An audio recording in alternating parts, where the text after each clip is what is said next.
আপনি যদি অনর্গল ইংলিশে কথা বলতে চান এবং খুব তাড়াতাড়ি ইংলিশের ফ্লুয়েন্সি ইমপ্রুভ করতে চান, তাহলে আপনাকে ইংলিশে কথা বলার বিজ্ঞানটি বা সায়েন্সটি আপনাকে বুঝতে হবে। সমস্যাটা হচ্ছিল বন্ধুরা, বাংলা মিডিয়ামের ছাত্রছাত্রীরা যারা বহুদিন ধরে স্পোকেন ইংলিশের ভিডিও দেখছে বা প্র্যাকটিস করছে, তারা এই বিজ্ঞান বা সায়েন্সটি বুঝছে না, তো না বুঝেই তারা প্র্যাকটিস করে। সেই জন্য কিন্তু তারা মাসের পর মাস প্র্যাকটিস করে, হাজার হাজার ভিডিও দেখে স্পোকেন ইংলিশের ইউটিউবে, তারপরেও কিন্তু যেখানে থাকার তারা সেখানে থেকে যায়। তা আজকের ভিডিওতে একদম সরাসরি একদম সায়েন্টিফিক্যালি তুমি কিভাবে ইংলিশটাকে ট্রেন করবে এবং নিজের লাইফে নিয়ে আসবে, সেটা একদম সায়েন্টিফিক্যালি উইথ এক্সাম্পলস বুঝিয়ে দেবো। এবং তোমাদেরকে আমি দায়িত্ব নিয়ে বলছি, এই বিজ্ঞানটি যদি বুঝে যাও, ইনপুট অ্যান্ড আউটপুট, যা তুমি ইনপুট দেবে তার আউটপুট কী আসবে, এর কেমিস্ট্রিটা যদি বুঝে যাও, তাহলে কে দেখে খুব দ্রুত কিন্তু ইংলিশের ইম্প্রুভমেন্ট তোমার হবেই হবে। তাই ভিডিওটা ছোট্ট একটা ভিডিও, খুব ইম্পর্টেন্ট একটা ভিডিও, প্রথম থেকে শেষ অবধি দেখো। হতেই পারে এই ভিডিওটি দেখার পরে তোমার কিন্তু স্পোকেন ইংলিশ রিলেটেড আর তেমন কোনো ভিডিও দেখার প্রয়োজন হবে না। তো চলো সরাসরি চলে যাই ভিডিওতে। ভিডিওর প্রথম প্রিন্সিপাল হচ্ছে বন্ধুরা, ইংলিশ বলতে গেলে, ইংলিশে লিখতে গেলে, ইংলিশে কথা বলতে গেলে আমাদের দুটো প্রিন্সিপালে বিলিভ করতে হবে। প্রিন্সিপাল নাম্বার 1 হচ্ছিল কি তুমি ইনপুট দিচ্ছ, কি তুমি দিচ্ছ, এবং আউটপুট, তার আউটপুট সেই হিসাবে তোমাকে বেরোবে। তো এটা একদম সায়েন্স, তুমি বুঝে রাখো, তুমি যা দেবে তাই তুমি পাবে। কখনো তুমি এইটুকু দিয়ে এতটা পেতে পারো না, আর তুমি এতটা দিয়ে এইটুকু পেতে পারো না। তো লজিকটা হচ্ছিল, যা তুমি ইনপুট তোমার ব্রেনকে দেবে, এই সাবজেক্টকে দেবে, ততটাই কিন্তু ইংলিশের আউটপুট তুমি পাবে। এবার তোমার মাথায় প্রশ্ন আসতে পারে, what is input, what is output, English আবার কি? ধরো নাও, যদি আমরা একটা বড় মেশিন, যে মেশিনটার মধ্যে আমরা আখ ঢুকিয়ে দিচ্ছি, একদিক থেকে ওপাশ থেকে যে আখের রস বেরোচ্ছে, রাইট? তা আমি ইনপুট কি দিচ্ছি, আখ একদম ঢুকিয়ে দিচ্ছি, হয় না যে একদম আমরা একদম দেখি যেই পেশাই মেশিনগুলো দিয়ে আমরা আখের রস খাই, তো এদিক দিয়ে আমরা আখ ঢুকিয়ে দিচ্ছি, এটা হচ্ছে ইনপুট। ওপাশ থেকে জুস হয়ে যেটা বেরোচ্ছে সেটা হচ্ছে কিন্তু আউটপুট। তাই আখের পরিমাণ যত বেশি হবে, তত কিন্তু বেশি আমাদের আউটপুট বেশি হবে বা তত বেশি ভালো হবে। তো সিম্পল লজিক ইংলিশের ক্ষেত্রে। এবং ইংলিশের কিন্তু আমাদের এই ইনপুট এবং আউটপুটটাই বোর্ডে লিখে রেখেছি তোমাদেরকে বোঝানোর জন্য, ভেরি ইজি, চটজলদি বুঝে নাও। দেখো, এই হচ্ছে আমাদের input, this is our input, right? Input কি? আজকে তোমাকে তোমার ব্রেনে ইংলিশের ইনপুট দিতে হবে। কি ইনপুট দিতে হবে? নাম্বার 1 রিডিং, এবং number 2 watching. Reading plus watching, reading plus watching, এটা হচ্ছে তোমার কি? এটা হচ্ছে তোমার ইনপুট, তুমি দিচ্ছ। তুমি প্রত্যেক দিন কত পরিমাণে ইংলিশ পড়ছো, কত পরিমাণে ইংলিশ তুমি দেখছো বা শুনছো, এটা শোনাও হতে পারে। আমি একটু ওয়াচিং কেন লিখলাম, দেখলে আরও ইংলিশটা যদি দেখা যায়, হ্যাঁ ইংলিশ দেখা যায়, সেটাও কিন্তু আরও বেশি ফলো এফেক্টিভ বিষয়টা। তো কী করতে হবে তোমাকে? ভেরি ইজি, তুমি হচ্ছে আজকের থেকে প্রত্যেক দিন একটা ইংলিশ ম্যাগাজিন তুমি কিনে নেওয়া। ইংলিশ ম্যাগাজিন কী হবে? As per your standard. দেখো, ব্যাপারটা কী হয়, লোকে একটা ভ্রান্ত ধারণা যে ইংলিশ শিখতে গেলে তোমাকে হয়তো একদম টাইমস অফ ইন্ডিয়া বা ফোর্বস ম্যাগাজিন এরকম কিছু পড়তে হবে। ব্যাপারটা এরকম নয়। তুমি ইংলিশ পড়বে তোমার নিজের যোগ্যতা অনুযায়ী। তোমার যোগ্যতা যদি এরম হয় এই লেভেলের, তাহলে তুমি এই লেভেল ইজি লেভেলের পড়বে। তোমার যোগ্যতা যদি এই লেভেলের, ইংলিশটা খুব বেশ ভালো হয়, তুমি একটু হাই লেভেলের, তুমি হচ্ছে ইংলিশের ওপরে আর্টিকেলস তুমি পড়বে, রাইট? ধরুন একদম বেসিক লেভেলে যদি বলি, ধরুন তুমি ইংলিশ কিচ্ছু পারো না, একদম কিচ্ছু পারো না, কিচ্ছু জানো না, তুমি যেটা করো, তোমার ভাইয়ের ক্লাস 8-9-এ পড়ে, যে তোমার ভাই বা 7-এ পড়ে, তার ইংলিশ বইটা নাও। সেই 8-9-এ যে ইংলিশ বইটি রয়েছে, সেই বইয়ের মধ্যে যে গল্পগুলি রয়েছে, সেগুলো তুমি প্রত্যেক দিন জোরে জোরে পড়ো। রিডিং প্রত্যেক দিন পড়লে সবচেয়ে সুবিধা হবে কি, তোমার ওই গল্পটি পড়তে গিয়ে দেখবে প্রচুর অচেনা ওয়ার্ড তোমার চোখে লাগছে, যেগুলো তুমি জানো না। এখন তো সবার কাছে ফোন রয়েছে, ফোনে তুমি ডিকশনারিতে তুমি বের করে দেখে নিলে, তাহলে কী হলো, তোমার স্টক ওয়ার্ডসটা ইম্প্রুভ হলো। এবং যখন তুমি জোরে জোরে পড়ছো, অবশ্যই তোমাকে জোরে জোরে পড়তে হবে। জোরে জোরে পড়লে কী হবে, তুমি পড়ছো, ওটা তোমার কানে ঢুকছে শব্দ, রাইট? তো এতে তোমার বন্ধুরা কী হবে, যে তোমার কানটা বা ব্রেনটা অটোমেটিক ট্রেন হবে তোমার সাবকনশিয়াস মাইন্ডে এই ইংলিশটির সঙ্গে। ইংলিশটার সঙ্গে আমাদের ব্রেনের একটা বন্ধুত্ব হবে। একটা ছোটো দেখবে 3 বছরের বাচ্চা, সে কিন্তু বাংলা পড়তে পারে না, কিন্তু সে শুনে শুনে কি সুন্দর বাংলা কিন্তু মায়ের সাথে রিপ্লাই করে। মা বলছে, কী রে বাবু খাবি? সে বলছে যে হ্যাঁ খাবো, না খাবো না। সে বুঝে গেছে, কারণ শুনছে। তাই প্রত্যেক দিন যখন তুমি রিডিংটি জোরে জোরে পড়ছো, নিজের রিডিংটা নিজে যখন তুমি শুনছো, এটা কিন্তু একটা ডাইনামিক রেজাল্ট দেয় তোমার ইনপুটের মধ্যে, এবং স্টক ওয়ার্ডস বাড়িয়ে দেয়, তোমার ব্রেনটাকে, কানটাকে ট্রেন করে দেয়। ওকে, নেক্সট হচ্ছে বন্ধুরা ওয়াচিং। এবার ওয়াচিংটা কেন লিসেনিং না বলে বললাম, ওয়াচিংয়ের এখন যদি সুযোগ থেকে থাকে, কেন আমরা লিসেনিংয়ে যাব। ওকে, ভারতে এবং বাংলাদেশে প্রচুর কিন্তু দেশি, মানে একদম কিন্তু আমি বলছি না কালকে গিয়ে আজকে গিয়ে তোমাকে একেবারে মানে আমেরিকানদের ভিডিও বা নিউজ চ্যানেল দেখো, নো, তোমাকে একদম দেশি, একদম আমাদের দেশের লোকেরা যেই সমস্ত ইংলিশ নিউজ চ্যানেল চালায় সেখানে যারা ইংলিশে খবর পড়ে তাদেরকে তোমাকে দেখতে হবে প্রত্যেক দিন 15 মিনিট। হ্যাঁ, টাইম ধরে বলে দিই, রিডিংটা করতে হবে প্রত্যেক দিন 10 মিনিট, ওয়াচিংটা করতে হবে প্রত্যেক দিন 15 মিনিট, 15 মিনিটস জাস্ট মিনিমাম, মানে এর বেশিও করতে পারো, আমি মিনিমামটা বললাম, মানে এর কমে করা যাবে না। ওকে, প্রত্যেক দিন তুমি ইউটিউবে রয়েছে, ইউটিউবে তুমি টাইমস নাও, রিপাবলিক টিভি বা এনডিটিভি যে ইংলিশ ভার্সনটা, ওকে, তো ইন্ডিয়া টুডে গ্রুপ বা বাংলাদেশের যে ইংলিশ চ্যানেল আছে, বাংলাদেশের বন্ধুরা ভালো বুঝতে পারো যারা দেখছো, তো তোমরা যেটা করবে হচ্ছিল একটা চ্যানেলকে 2-3টে চ্যানেলকে এরকম সাবস্ক্রাইব করে দাও ইউটিউবে, প্রত্যেক দিন সেই চ্যানেলে একটি ভিডিও 15 মিনিট কানে হেডফোন গুঁজে মন দিয়ে দেখো, শোনো। এতে কী হবে দেখো, যারা ওই জায়গায় চাকরি করছে তাদের ইংলিশটা ভালো বলে তারা পেয়েছে, তুমি কী শিখতে পারবে, দ্য ওয়ে অফ স্পিকিং, কীভাবে তারা কথা বলছে, একটা সেন্টেন্সের কনস্ট্রাকশনটা কীভাবে করছে, মানে তুমি অবজার্ভ করছো।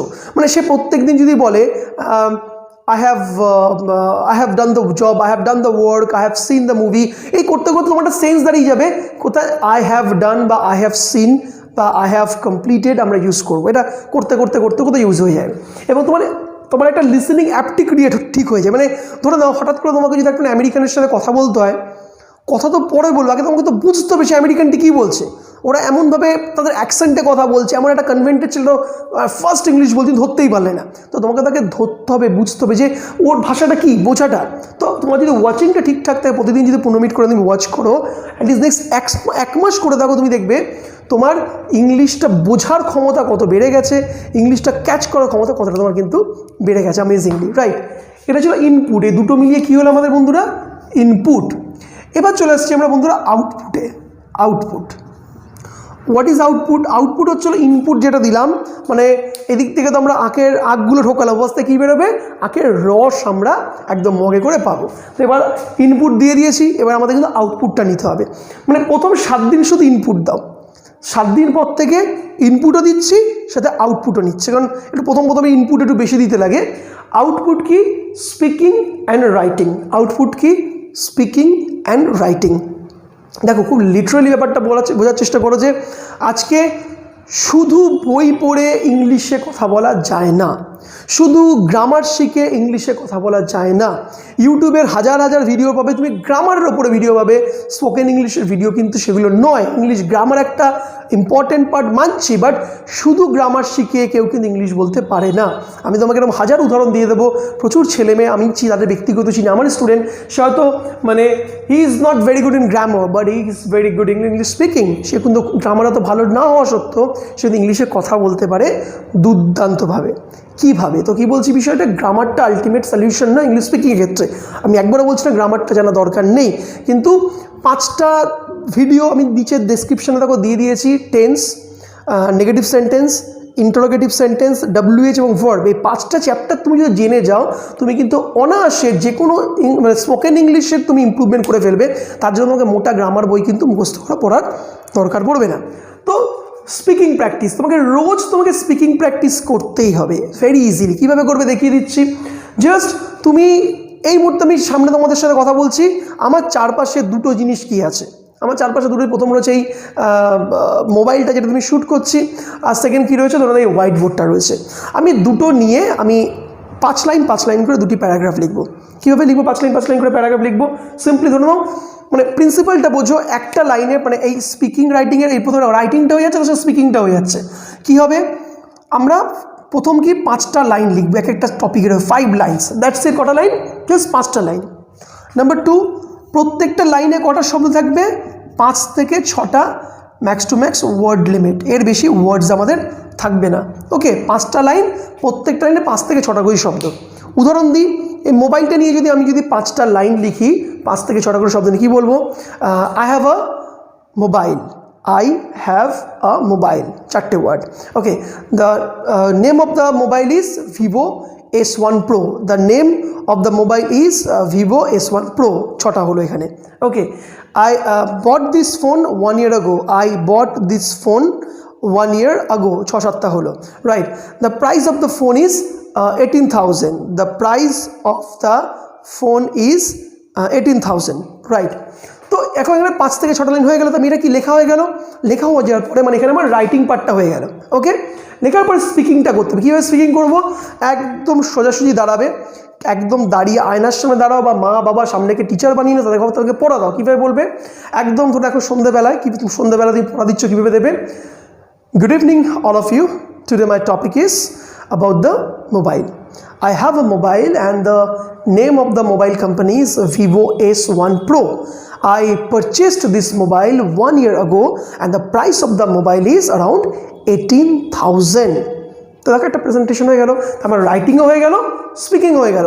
এই রাইটিং অ্যান্ড স্পিকিংয়ের দুটো সাইমেলটেনিয়াসলি তোমার যদি এভরি ডে প্র্যাকটিস না হয়, আমি তোমাদেরকে চ্যালেঞ্জ করে বলছি, তুমি হাজার হাজার ভিডিও দেখে নাও গ্রামারের, you will be unable to speak good English. তোমাকে ইংলিশ বলতে গেলে ইংলিশে কথা বলা প্র্যাকটিস করতেই হবে। ইংলিশে কথা বলা প্র্যাকটিস না করে, না পৃথিবী থেকেও ইংলিশ কথা শিখেছে, না তুমি কোনো ব্যতিক্রম, তুমিও ফিরে যাবে। ইটস হয় না ব্যাপারটা। ওকে, তো রাইটিংটা কত ইজি দেখো, টেন্সের রুল মানে বেসিক কতগুলো রুল জানে, যে 5টা রুল নিচে দেখো ডেসক্রিপশনে দিয়ে দিয়েছি গ্রামারের। যারা লিখতে পারো না ইংলিশে তারা সিম্পলি 5টা রুল গিয়ে দেখো, দেখলে তোমার দেবে জাস্ট 5 দিন, একদিন করে একটা করে ভিডিও দেখো, 7 দিন তুমি যদি দেখো, তুমিও রাইটিংয়ের ইম্প্রুভমেন্ট তোমার হয়ে যাবে। প্রথম 5টা লাইন করলে অটোমেটিক, এবং স্পিকিং প্র্যাকটিসও করলে। এবং এই যে টোটাল সেট আপটা বললাম, রাইটিংটা লিখতে তোমার দুটো টপিক রোজ করবে, ধরুন আমি ম্যাক্স টু ম্যাক্স ধরলাম 10 মিনিট, 20 মিনিট, আর বলতে আরও 10 মিনিট। ওকে, 5 মিনিট 10 মিনিট, আধ ঘন্টা, মানে টোটাল 1 ঘন্টার প্র্যাকটিস তোমাকে প্রত্যেক দিন করতে হবে এই ইনপুট অ্যান্ড আউটপুটের ওপরে। এটা তুমি একবারও করতে পারো না 1 ঘন্টা, অথবা তুমি দিনে সকালবেলা ইনপুট করলে, রাত্রির আউটপুট করলে। তো এইভাবে তুমি যদি প্র্যাকটিস করো, ইনপুট এবং আউটপুটের যদি এই মানে কম্বিনেশনটা তুমি যদি বুঝে নাও, বা এইভাবে তুমি যদি প্র্যাকটিস করো, তাহলে অনায়াসে কিন্তু তুমি দেখবে মানে you are gaining confidence to speak 24/7। দেখো ইংলিশ বলা খুব ইজি, মানে সিলেক্টিভ কতগুলো সেন্টেন্সেস, সিলেক্টিভ কতগুলো ওয়ার্ডস তুমি যদি জেনে নাও, you can just flourish your communication skill. তার জন্য দরকার regular basis practice and practice. প্রথম 3 দিন 4 দিন করার পর তোমার তো ভালো লাগবে না, ইম্প্রুভ হচ্ছে না, বাট নো, প্রথম কিন্তু 3 দিন ইম্প্রুভমেন্ট আসে না। মানে দেখবে যারা সিগারেট খায়, প্রথম সিগারেট খেলে সে বোঝে যে সিগারেটটা তার ক্ষতি হচ্ছে, টানা বহুদিন খাওয়ার পর বোঝে লাংটা তার ফুটো হয়ে গেছে। প্রত্যেকদিন যারা ওয়াইন মানে সুরা পান করে, তারা কি প্রত্যেক দিন মানে প্রথম দিন সুরা পান করলে কি তারা বোঝে তাদের ভেতরে হার্ট সব নষ্ট হয়ে যাচ্ছে? না, দীর্ঘদিন করার পর তারা বোঝে যে তাতে কিন্তু শরীরটা খারাপ হচ্ছে। তেমনি হলো প্রথম আমরা এফেক্টটা কম পাই। তুমি যখন রেগুলার বেসিস করছো, নেক্সট 2 মাস 3 মাস ধরে করছো, 4 মাস ধরে করছো, তুমি ড্যাম গুড রেজাল্ট কিন্তু পাবে ইংলিশে। এই ইনপুট আউটপুটের এই লজিক ছাড়া তুমি আন্তাবড়িয়া পাগলের মতন তুমি ইংলিশ প্র্যাকটিস করে যাবে, you won't get the output. So my friends, ছোট্ট করে রিক্যাপ করে দিচ্ছি। ইনপুট হচ্ছিল রিডিং 10 থেকে 15 মিনিট, ওয়াচিং মানে ইংলিশ নিউজ দেখো 10 থেকে 15 মিনিট, আউটপুট হচ্ছে স্পিকিং অ্যান্ড রাইটিং, লিখবে যেটা প্রত্যেকদিন 2টো করে টপিক তুমি লিখবে, 5টা করে লাইন, 5-6টা করে ওয়ার্ডস, এবং সেটা জোরে একদম জোরে কথা বলবে। ওকে, আমি যদি হোয়াইট বোর্ডটা নিয়ে বলবো, জোরে কীভাবে বলবো? Hello friends, good evening, today my topic is the white board and this is a big size whiteboard. I bought this whiteboard 6 months ago to use the whiteboard in my class. The price of the whiteboard is around 1,000 rupees. I bought it from the local market. একদম জোরে কথা বলো, যত জোরে কথা বলবে তত ভেতর থেকে কিন্তু আত্মবিশ্বাসটা বেরিয়ে তোমার গলাবে, সেটা বাইরে আসবে। আর যত মিনমিন করে ভয় পেয়ে লুকিয়ে বলবে, তত কনফিডেন্সটাও কিন্তু তোমার পেটের ভেতরে, মনের ভেতরে লুকিয়েই থাকবে। তো আশা করি বুঝতে পেরেছো। এটা বহুদিনের এক্সপিরিয়েন্সটা শেয়ার করলাম, ছোট্ট একটা ভিডিও সহজ করে বোঝাবার চেষ্টা করলাম। ভালো লাগলে লাইক করে যাও, চ্যানেলটি সাবস্ক্রাইব করে যাও, আর বন্ধুদের সঙ্গে শেয়ার করতে ভুলো না। তো প্রিয় বন্ধুরা, দেখার পর ইন্টারেস্টিং টপিকে, ততক্ষণ goodbye and see you once again.